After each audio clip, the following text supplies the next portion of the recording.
Bueno, teníamos en la conversación que tuvimos con Miguel en nuestra pausa café, dijimos, después de la disertación magistral de Pedro y Marcelo, ¿por dónde iremos? Porque honestamente nos han dejado pensando mucho y tanto. Entonces, se trata de seguir conversando sobre la cultura del encuentro y fundamentalmente entender la cultura del encuentro como una pedagogía para el cuidado de la casa común. Hay dos palabras que para mí son claves, que son cultura y pedagogía. Y en este sentido, esta invitación a pensarlas es un desafío complejo.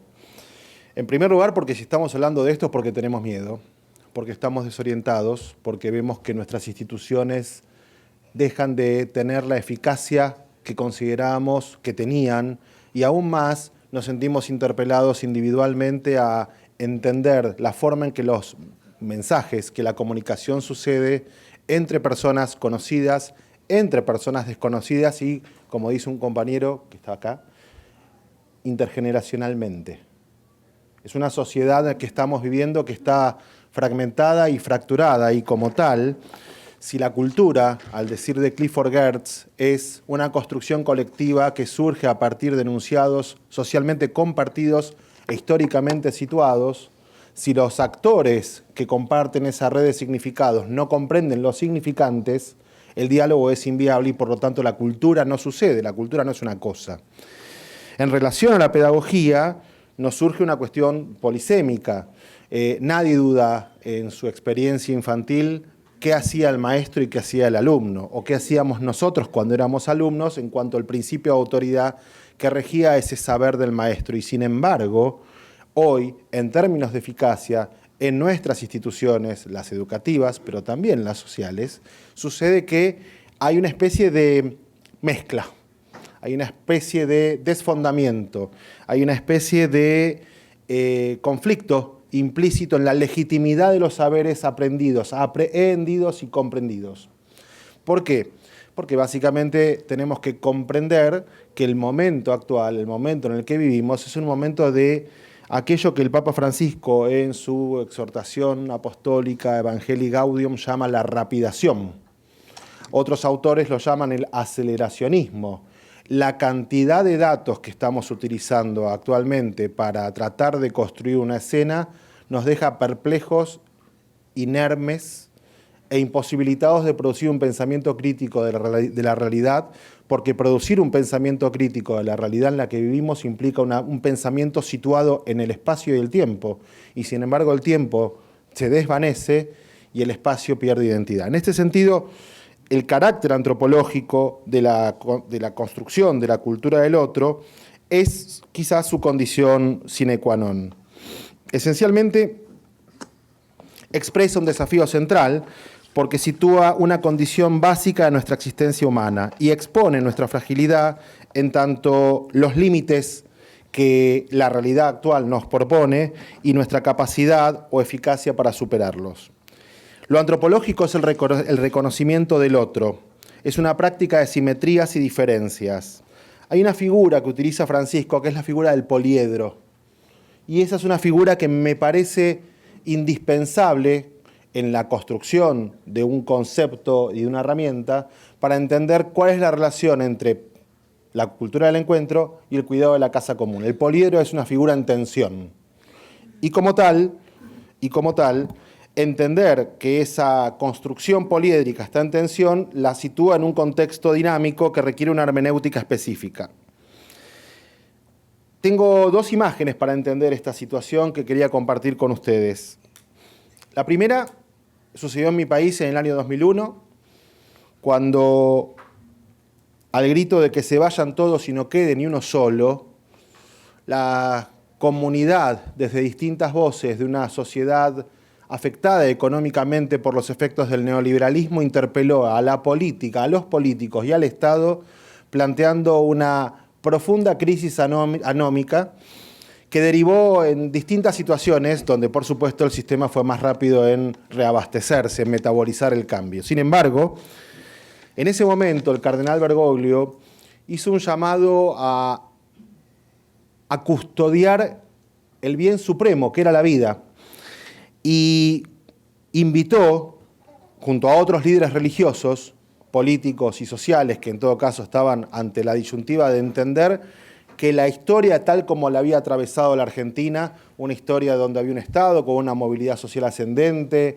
con un país productivo, con un país industrial, en un proceso profundo de transformación y de pérdida y fractura económica, necesitaba de recuperar ciertos anclajes donde algunos conceptos, como patria, como pueblo, como identidad, se constituyeran. Y en ese contexto nacen algunas cuestiones que luego uno encuentra luego en el Papa Francisco, y él constituye en ese momento la mesa del diálogo argentino. La idea de la mesa como lugar de encuentro de iguales, la idea del diálogo como la posibilidad de poder escucharnos, y la idea de argentino en cuanto a identidad, o sea, no podemos someternos a una guerra entre hermanos en un conflicto que estos hermanos no construyeron.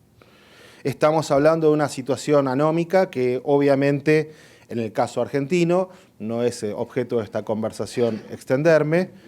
Para hablar de Milei harían falta 5 horas, así que te diría, dejémoslo acá.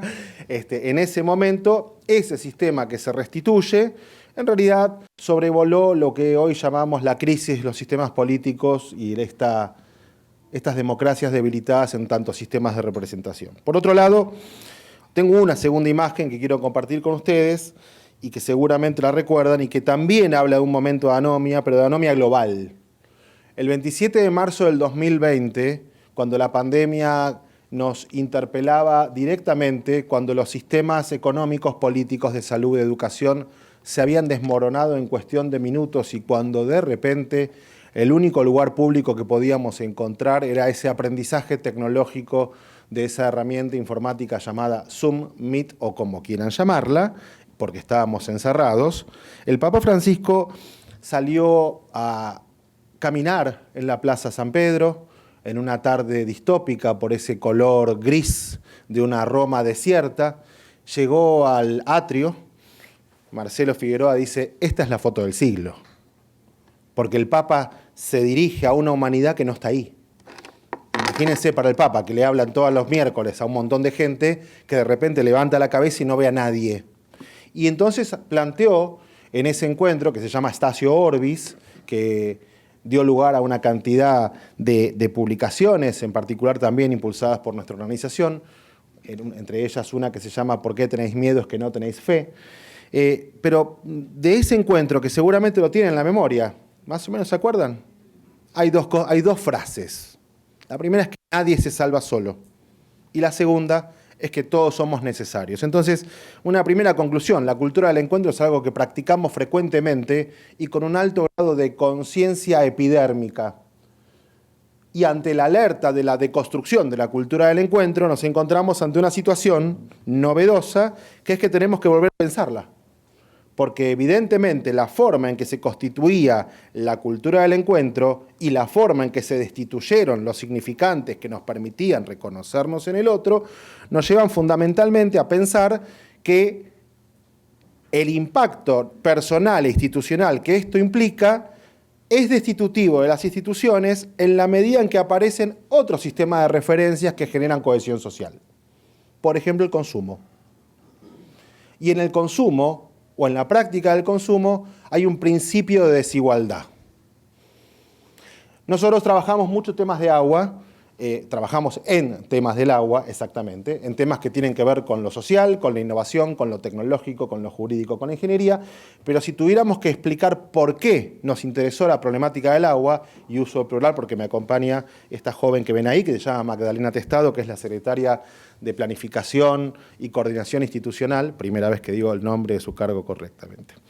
Es porque entendemos que en el agua hay una tensión entre el ejercicio del derecho a la vida y la causa más profunda de las desigualdades. Y esto es un tema que instalo en este momento.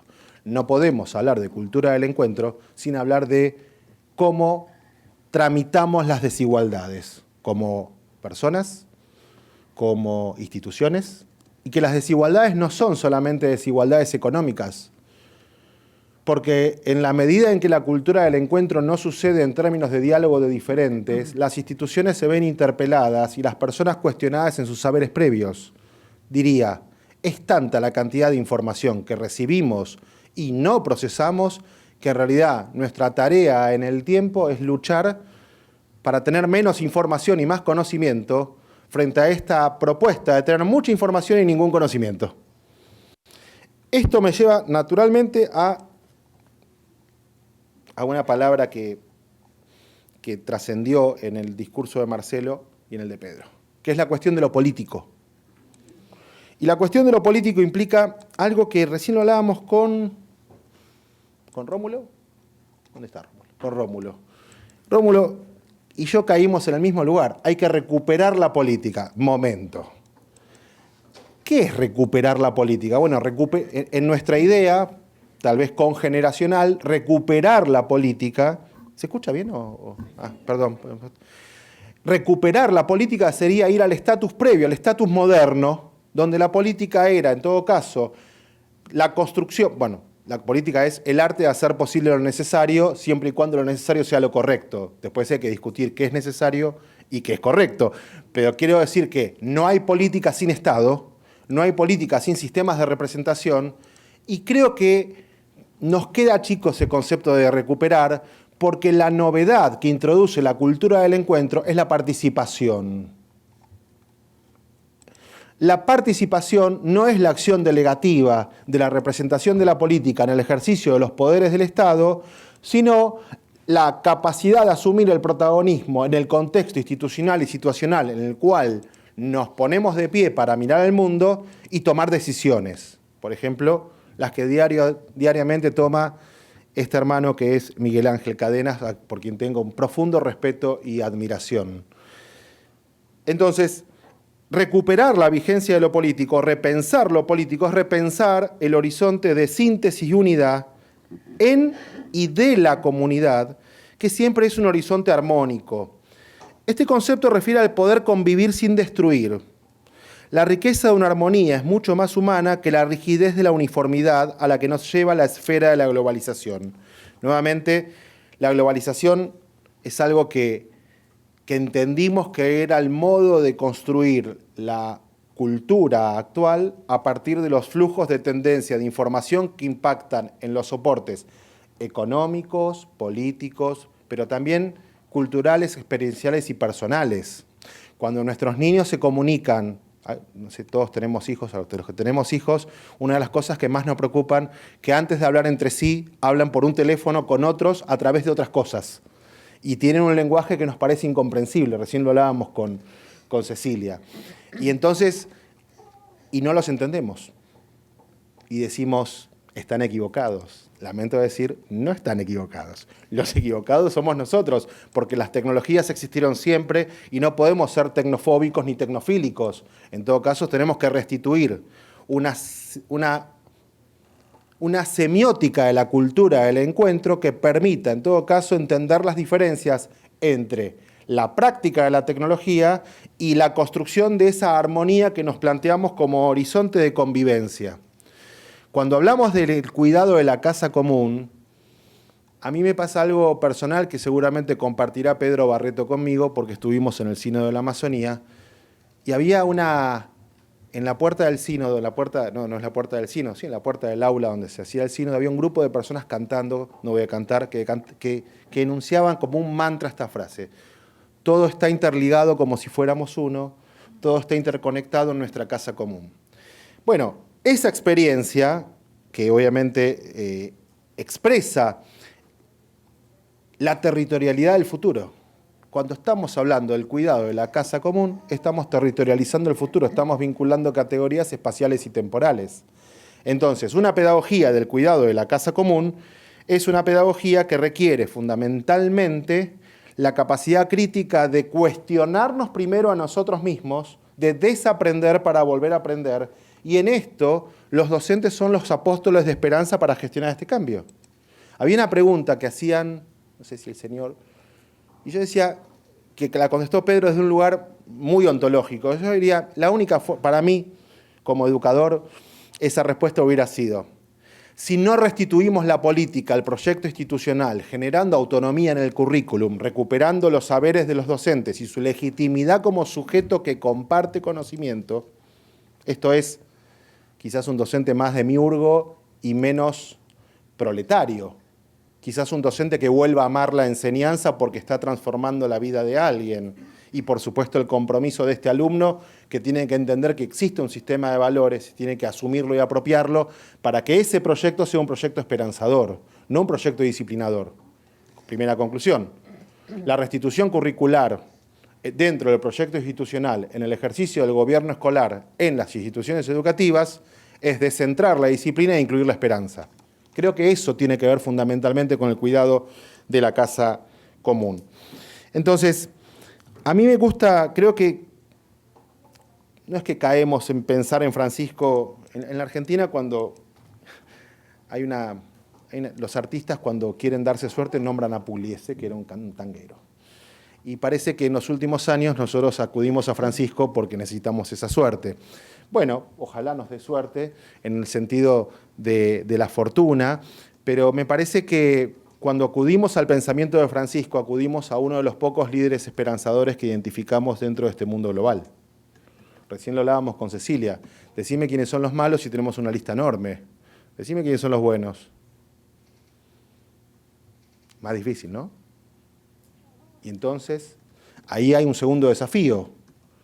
Si existe el colectivo que está planteándose la necesidad de repensar la cultura del encuentro, ¿por qué no propiciar dentro de ese colectivo una estrategia en la formación de líderes, no de líderes mesiánicos? Diría, de líderes ignorantes, de líderes que no se asuman en el capital del saber, sino en la sustancia del construirlo. Y eso me parece que es un desafío para el cual quizás todavía no tenemos respuesta.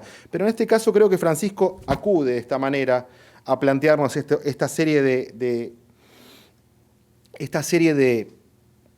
problemas. Él dice, insisto, vuelvo a trabajar con esta idea, Francisco dice que hay un desafío, que es integrar los límites en la armonía social y política. Las cosas son así. ¿Cómo integro este límite en ese camino hacia la utopía, hacia el horizonte, hacia el bien común? ¿Y cómo lo integro? Desde la actitud política, entendiendo que la actitud política es el diálogo. El diálogo es el gran instrumento para esto, para esta tensión bipolar entre plenitud y límite. Entonces, ¿qué se da? El tiempo que me lleva a poner en marcha un proceso junto al momento. Juntos el momento coyuntural con el tiempo del proceso. El tiempo como expresión del horizonte y el momento como expresión del límite. Y acá agrega Francisco que hay dos principios antropológicos que nos defienden de un reduccionismo en donde separamos persona de planeta. Y dice, el tiempo es superior al espacio y la unidad es superior al conflicto. Estas son tensiones polares que Francisco usa habitualmente para pensar la realidad y que él las toma, actualmente lo dice mucho más, de los textos de Romano Guardini. Dice, todos, creo que esto es un dato para tener en cuenta a la hora de buscar una epistemología en Francisco para entender el concepto de cultura del encuentro. Y entonces aparece algo en esta experiencia que para mí conecta, y para eso empiezo a terminar así, le damos la palabra a Miguel, que tiene, por supuesto, desde su experiencia una mayor calidad en esto que estamos planteando, que es, me parece que nos dedicamos demasiado tiempo a leer Laudato Si y Fratelli Tutti, pero no a practicarlas. Entonces, me parece, ¿y cómo se practicaría Laudato Si y Fratelli Tutti? Bueno, debo decir que cuando Francisco escribe Fratelli Tutti, cuando Francisco escribe Laudato Si, tuvo una especie de debate interno. Todo el mundo decía, ¿qué encíclica ambiental construyó el Papa Francisco? Y Francisco inmediatamente dijo, yo no hice ninguna encíclica ambiental. Hice una encíclica social y geopolítica. ¿Por qué no decía? ¿Por qué no reconocía lo ambiental? ¿Por qué no lo encontraba? ¿Por qué no aparecía en su lenguaje? Porque básicamente él era muy crítico de los colectivos de ONGs ambientalistas. La del Panda, ¿no? Entonces, dice, en el mundo argentino, una ONG es una institución que cobra del Estado para criticar al Estado. Y Francisco, que viene de una institución de carácter milenario, era profundamente crítico de eso, pero sí planteaba que ese debate, que luego se sintetiza en la ecología integral, que plantea la interconexión, requería en todo caso de diagnósticos específicos y, sin embargo, su mayor ejercicio fue reconocer que lo ambiental sucede con lo geopolítico y social. Y en este sentido, ¿qué dice? Me falta la herramienta. Y la herramienta es esta segunda encíclica, que es Fratelli Tutti. En Fratelli Tutti nos muestra la necesidad de la buena política. Nos propone asumir que el siglo XXI es el escenario del debilitamiento del poder de los estados nacionales, que necesitamos abordar la dimensión mayor del planeta con la gestación de organizaciones mundiales eficaces, dotadas de autoridad, para asegurar el bien común mundial, la erradicación del hambre y la defensa de derechos elementales. Esta premisa se abona con la política entendida como la buena o sana política que asume el liderazgo de los cambios que interpelan nuestra existencia. El cambio climático, las desigualdades, la pobreza, agrego la guerra y fundamentalmente la soledad. Entonces, una pedagogía para la cultura del encuentro es una pedagogía del futuro. Una pedagogía para la cultura del encuentro es la construcción de la esperanza y del diálogo. Una pedagogía para la cultura del encuentro es el repensar nuestras instituciones entendiendo los actores que las componen. Y una pedagogía para la cultura del encuentro es valorar nuestra identidad y el camino construido, porque los fundacionalismos también son negativos, y los fundacionalismos a los cuales nos obliga un sistema que nos convierte en algoritmo nos vacían de identidad y de memoria. Muchísimas gracias.